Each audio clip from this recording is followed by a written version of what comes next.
Hello, good morning everyone. Mahan niyo ako sa paggawa ng ating maha blanca or coconut pudding. Ito yung ating mga 1 can of condensed milk. Gamit tayo ng cornstarch, 2 evaporated milk, 2 can ng coconut milk. Gamitin tayo ng cheese. Ito yung available dito na cheese at ito itatry ko, mozzarella cheese. Ilalagay natin yung topping sa ating maha blanca. 1 cup of water, 1.5 white sugar, 1 can of sweet corn cream starch. Pero pwede rin kayong gumamit ng whole kernel corn. Nasa sa inyo po yung choice kung ano ang gusto nyo. 3 cup of coconut milk. Ilalagay na natin siya. Sama-samahin natin lahat ng ingredients dito sa ating pot. Then, evaporated milk. After, 1 can of condensed milk. Gamit tayo ng kutsara para mas ubos natin ang laman ng condensed milk. Ito po ang ating magpapakream ng ating paboritong maha blanca para ito ay mas maging malasa. Ito talagang ating isa sa mga paboritong Philippine dessert. Ang sunod nating ilalagay dyan ay ang ating cream style corn. So, 1 can of cream style corn ang ginamit natin. 1.5 cup of water. At hahaluin na po natin siya. Tear lang po natin. Haluin natin ng maigi para yung buo pa nating coconut is malusaw din. Para mag-even siya. So, yan guys. Marami na naman tayong snack na makakain ito. Masarap to sa hapunan or sa snacks natin alam mo naman tayo mga Pilipino, mahilig tayo mag-snacks, diba? Pag mga alas 9 ng umaga or alas 10 or yung pahapon, mga alas 3 ng hapon. Oh my goodness. Ang sarap nito sa coffee or tea. So yan guys, ituloy-tuloy lang natin ang ating paghahalo hanggang matunaw lahat yung ating buo-buong coconut. Hanggang maluto natin ang ating coconut milk. Yun lang natin ang haluin. Tapos pag na-combine na natin lahat, nahalo na natin lahat, is lalagay na din natin ang ating 1.5 cup of white sugar.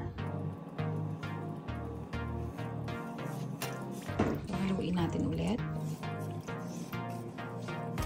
So yan guys, haantayan natin siyang kumulo para maluto yung ating gata at ang ating gatas. At habang tayo ay nag-aantay na para ito ay kumulo, gagawa na po tayo ng ating cornstarch. Gagamitin ko po is yung ating evap.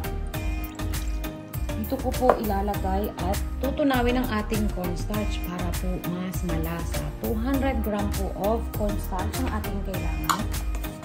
Kailangan natin siyang tunawin sa ating evaporated milk para po mas malasa at creamy ang ating maha blanca. So, ayan na siya guys. Kumukulo na siya. Haluin natin ulit. Yan po guys. Kumukulo na siya at luto na po ang ating gata. So, hinaan natin ang apoy. At ilalagay na natin ang ating evaporated milk at ang ating cornstarch. Haluin po natin yung ilalim. Siguraduhin natin wala na siyang tira-tira sa ilalim para kapag nilagay natin sa kumukulong gata is pantay na pantay siya. Haluin po natin siya ng dahan-dahan. So, yan.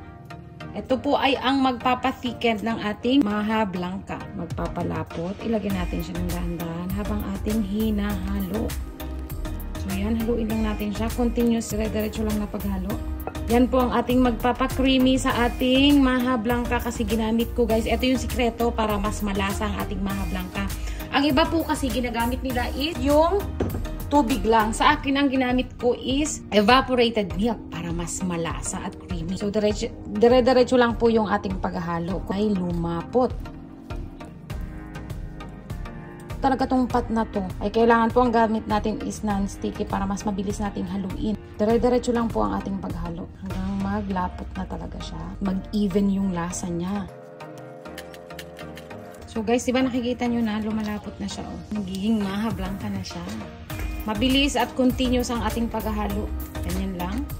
Dire-diretso lang hanggang sa lumapot siya ng lumapot at magsama-sama yung magpantay-pantay yung lasa niya ng gatas, ng asukal, ng lahat.